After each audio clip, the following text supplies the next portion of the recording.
Иран – это не просто страна на карте. Это огромная территория, где сталкиваются цивилизации, религии и интересы мировых держав. Здесь зародились великие империи, а сегодня кипит напряженная политика. Начнем по порядку. Иран находится в Западной Азии. Это государство занимает ключевое геополитическое положение между Каспием и Персидским заливом, соединяя Ближний Восток и Центральную Азию. Через эту территорию веками шли караваны, армии и торговцы. Площадь страны огромна, примерно 1 миллион 648 тысяч квадратных километров. Чтобы понять масштаб, Иран больше всей Западной Европы и в 2 раза больше Турции. Горы, пустыни, степи и плодородные долины вместе создают уникальное сочетание ландшафтов и климатических зон. В 2025 году в Иране проживает около 92 миллионов человек, из которых свыше 26 миллионов, около 30% населения, живут за чертой бедности. Он занимает 17 место по численности населения в мире. Густонаселенные города, огромные сельские районы и сложная демографическая структура оказывают прямое влияние на экономику и политику. Иран – вторая по размеру страна Ближнего Востока. Больше только Саудовская Аравия. Такое положение усиливает влияние Ирана на соседей, энергетику и транспортные маршруты, включая Ормузский пролив, через который идет значительная часть мирового экспорта нефти. У Ирана много стран-соседей: Армения, Азербайджан, Туркменистан, Афганистан, Пакистан, Турция, Ирак. К северу простирается Каспийское море, а на юге – Персидский и Оманский заливы. Эти границы и моря создают массу вызовов, от безопасности до конкуренции за ресурсы. Иран занимает геостратегическое положение в центре Евразии и прямо у выхода к Ормузскому проливу. Это делает страну крайне важной для мировой торговли нефтью и газом. Любое обострение в регионе сразу отражается на ценах топлива и международной политике. В VI веке до нашей эры именно здесь возникло могущественное Персидское царство, одно из крупнейших и влиятельных в истории. Персы построили дороги, развили администрацию, ввели передовые законы и контролировали огромные территории от Индии до Средиземного моря. Название Иран связано с древними ариями, племенами, которые осели на этих землях. Хотя греки называли регион Персией, местные жители тысячелетиями именовали страну именно Ираном. Хотя, как по мне, Персия звучит красивее и роскошнее, что ли. В 1935 году шах официально обратился ко всем государствам мира с просьбой больше не использовать название Персия, а называть страну Иран. С тех пор так и закрепилось. С 1501 по 1979 год Иран был монархией. Здесь правили шахи, абсолютные монархии, контролировавшие жизнь страны и ее богатство. Последний шах, Мохаммед Реза Пехлеви, был свергнут в ходе Исламской революции. После свержения шаха открыли Национальное собрание драгоценностей, где хранились корона Пехлеви с более чем 3400 бриллиантами, включая крупнейший в мире розовый алмаз Дерианур весом около 182 карат. В 1979 году произошедшая Исламская революция перевернула всю историю. Монархия рухнула после почти 2500 лет царской власти, а власть перешла к духовным лидерам. Восстание сопровождалось массовыми демонстрациями, забастовками и бегством последнего шаха за границу. Аятолла Хамейни стал символом нового Ирана и определил курс государства на десятилетия вперед. Он вернулся из 15-летней ссылки во Франции, а его самолет встречали миллионы людей. Эта сцена вошла в историю как крупнейшее народное шествие в современной Азии. Столицей Ирана является Тегеран. Это самый крупный город Западной Азии с населением чуть меньше 10 миллионов человек, а вместе с пригородами более 16 миллионов. Здесь сосредоточены политика, экономика, промышленность и культурная жизнь страны. Тегеран стоит у подножия гор Эльбрус и расположен на активной сейсмической зоне. Город пережил десятки разрушительных землетрясений. В нем находится знаменитая башня Азади, символ столицы высотой 45 метров, построенная в честь 2500 лет Персидской империи. Государственный язык Ирана – фарси. Это язык древней персидской цивилизации, на котором составлены поэмы Омара Хайяма и труды Авиценны. На фарси Омар Хайям писал свои астрономические трактаты, где точно вычислил длину солнечного года и заложил основы календаря, используемого в Иране до сих пор.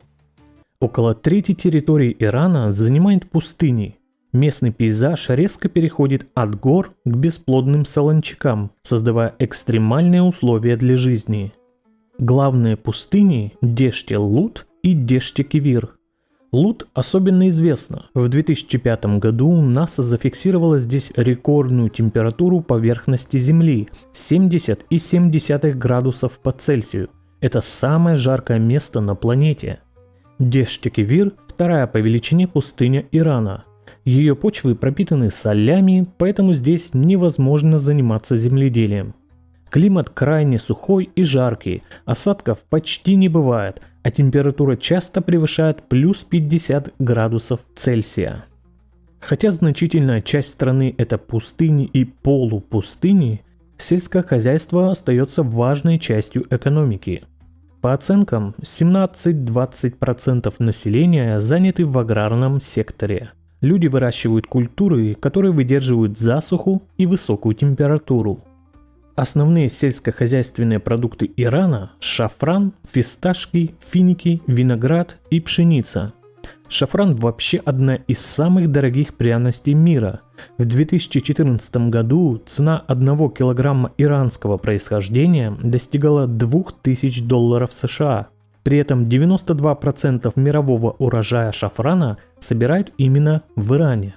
Эти культуры экспортируются по всему миру. Иран использует собственный солнечный календарь, который разработал Омар Хайям во главе группы астрономов. Он считается очень точным астрономически и отличается от григорианского. Год начинается с весеннего равноденствия. Это древняя система, сохранившаяся со времен персидских династий. При расчетах Хайям определил длину тропического года как 365,2424 десятитысячных суток, что точнее григорианского календаря. Погрешность всего один день за более чем 5000 лет. Календарь называется Джалали и раньше использовался при дворе сельджуков. По нему сейчас определяют Навруз, праздник прихода весны и Нового года, который начинается ровно в момент астрономического равнодействия, часто вплоть до минуты. Когда-то на северо-западе располагалось огромное соленое озеро Урмия. Оно считалось вторым по величине соленым озером на планете. Однако изменение климата и нерациональное использование водных ресурсов почти уничтожили его. Сейчас около 90% водной поверхности исчезло. В период максимального разлива озеро занимало площадь более 5000 квадратных километров и содержало столько соли, что плотность воды позволяла человеку легко лежать на поверхности, как в Мертвом море. На спутниковых снимках 2020-х годов видно, что значительная часть бывшего дна превратилась в солончак, из которого ветром поднимается токсичная пыль, угрожая здоровью людей в регионе. Иран вывел на орбиту спутник Нур-2. Этот запуск вызвал обеспокоенность у западных стран, так как Иран демонстрирует все более развитые ракетные и космические технологии, которые могут иметь двойное назначение.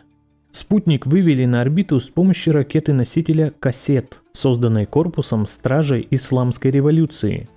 Аппарат оснащен камерами наблюдения и способен делать снимки поверхности с разрешением около 10 метров. Это первая серия военных спутников, запущенных Ираном, и официально заявлено, что они используются для разведки и мониторинга границ. В древности иранцы создали уникальную систему подземных каналов – канаты. Эти тоннели позволяли добывать и доставлять воду на десятки километров в самые засушливые регионы.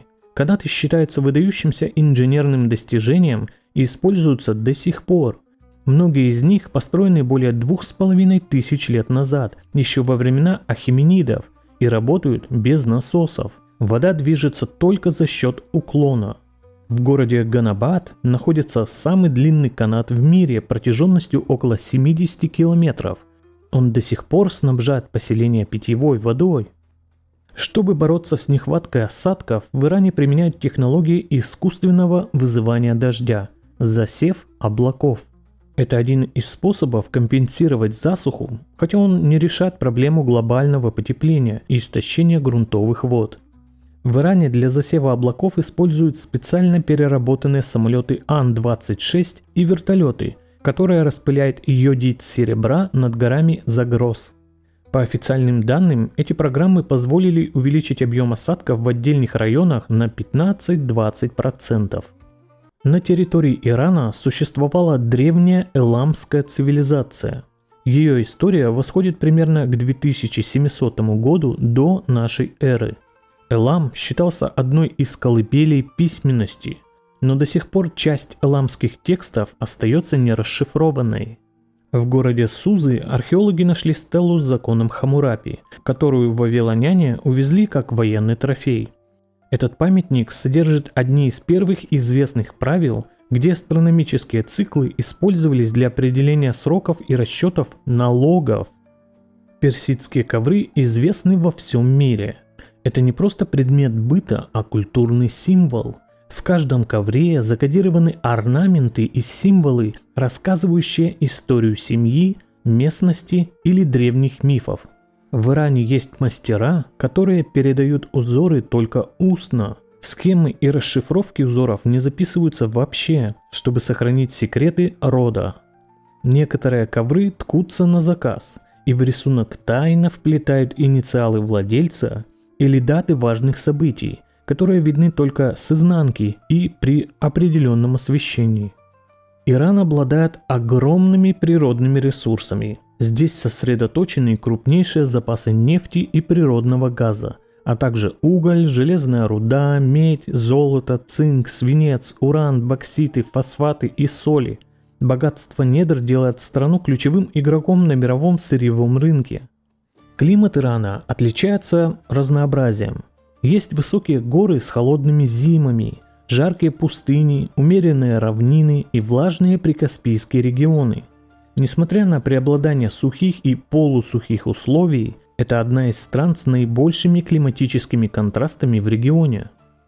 В Иране четко выражены 4 времени года. Весной и осенью климат мягкий. Летом температура нередко достигает плюс 40 градусов Цельсия, а зимой в горных районах возможны морозы до минус 20. В среднем зимой температура колеблется от 0 до плюс 7 градусов Цельсия. Грамотность среди взрослого населения оценивается от 88 до 92%. Это высокий показатель для Ближнего Востока, и он стал результатом активного развития образования с середины 20 века. Крупнейшие иранские университеты известны во всем регионе. Их ученые разрабатывают передовые проекты от нанотехнологий и спутников до медицинских исследований. Шарифский университет называют MIT Ирана, а Тегеранская медицинская школа считается старейшей и самой авторитетной на Ближнем Востоке. Многие вузы сотрудничают с международными центрами, включая ЦЕРН, и готовят специалистов, чьи работы цитируют по всему миру.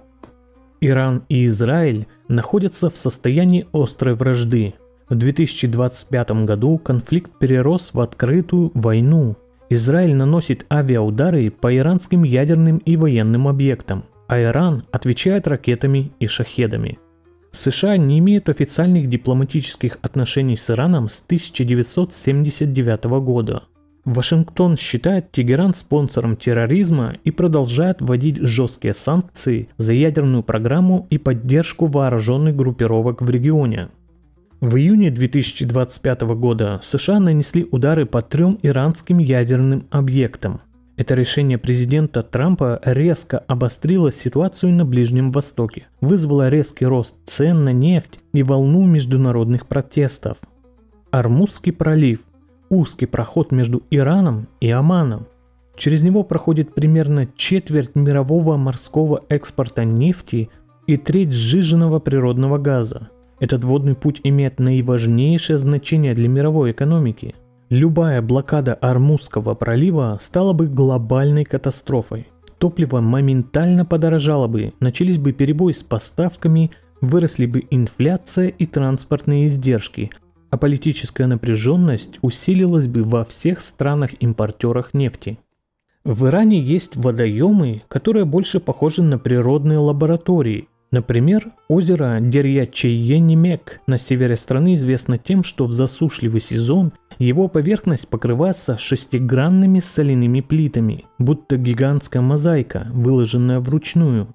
Ученые изучают это место, потому что в трещинах соляной корки живут экстремофильные бактерии, которые окрашивают воду в малиново-розовые цвета.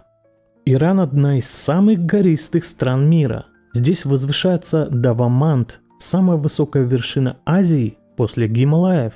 Этот стратовулкан поднимается на 5610 метров и занимает особое место в иранских мифах и символике. Склоны горы – уникальная экосистема. До 2000 видов растений, в том числе эндемичные тюльпаны и ирисы, а также встречаются редкие животные – персидский орел, леопард и снежные куропатки. Страна расположена в зоне высокой сейсмической активности. Ежегодно здесь фиксируется около 100 землетрясений различной силы. Самое заметное в 2025 году произошло 20 июня магнитудой 5,1 в северных районах. Иран находится на стыке аравийской и евразийской плит. Их столкновение ежегодно сдвигает землю примерно на 2-3 сантиметра. В истории страны зафиксированы одни из самых разрушительных землетрясений в мире. В 856 году землетрясение в Дамгане унесло жизни около 200 тысяч человек, а в 2003 году в Баме более 34 тысяч. Из-за этого большинство новых зданий строятся с сейсмостойкими элементами, но многие старые районы остаются уязвимыми. Ядерная программа Ирана уже много лет вызывает международное беспокойство. Несмотря на заявление о мирном назначении, западные страны подозревают попытки создать оружие. В мае 2025 года, по данным МАГАТЭ, у Ирана было 409 килограммов урана обогащением до 60%, почти военный уровень. Для сравнения, для создания одной ядерной боеголовки обычно требуется около 25 килограммов урана, доведенного до 90%. При этом иранские центрифуги нового поколения IR-6 и IR-8 способны обогащать уран в несколько раз быстрее, чем старые каскады. Часть обогатительных объектов, по утверждению западных разведок, расположены в подземных бункерах глубиной более 80 метров. Корпус стражей исламской революции, КСИР, одна из самых влиятельных силовых структур страны. Он контролирует значительные экономические ресурсы, имеет свои военные подразделения и активно участвует во внешней политике. Иран – родина многих выдающихся мыслителей и поэтов. Среди самых известных Омар Хайям, астроном и поэт, Ибн Сина, или он же Авиценна, философ и медик, Руми, суфийский поэт, Аль-Хорезми, основоположник алгебры, хранитель Корана и поэт.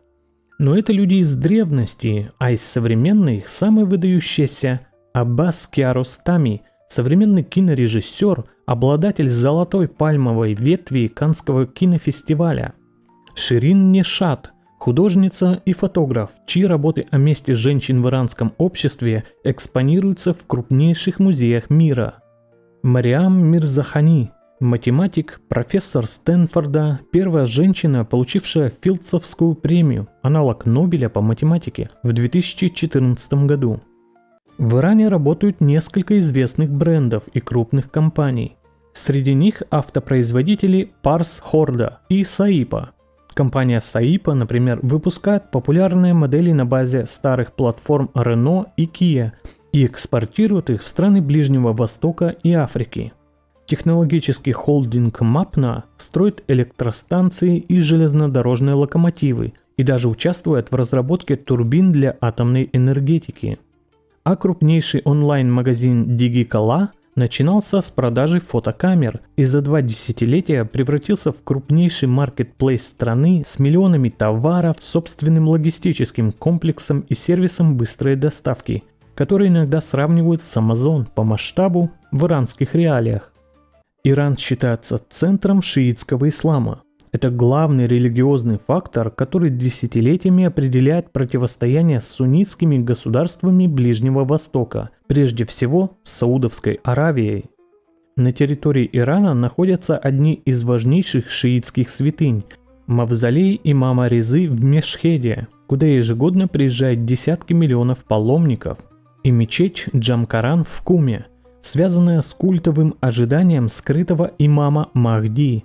В шиизме скрытый имам или имам Аль-Махди – это 12-й имам, который, согласно шиитскому учению, не умер, а находится в состоянии сокрытия, гайбат, и вернется в конце времен, чтобы установить справедливость на земле. Это похоже на второе пришествие Христа в христианстве. Шиитское духовенство в Иране обладает собственной сетью образовательных учреждений и благотворительных фондов, которые действуют параллельно с государственными структурами и во многом формируют общественное мнение. Национальная валюта – иранский реал, однако в быту часто используют понятие «туман». 1 туман равен 10 реалам. По состоянию на июнь 2025 года $1 США стоил около 42 125 реалов. Для сравнения, ливанский фунт еще более обесценен. За $1 дают почти 90 тысяч фунтов. Из-за гиперинфляции в Иране давно обсуждают деноминацию.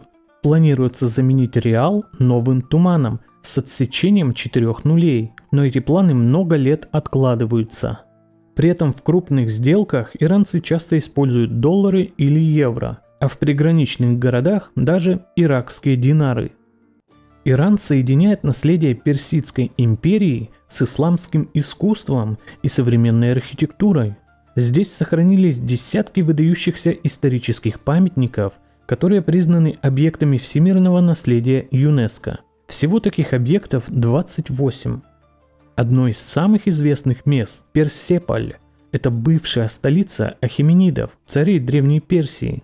Гигантский дворцовый комплекс, где проходили царские церемонии и празднества.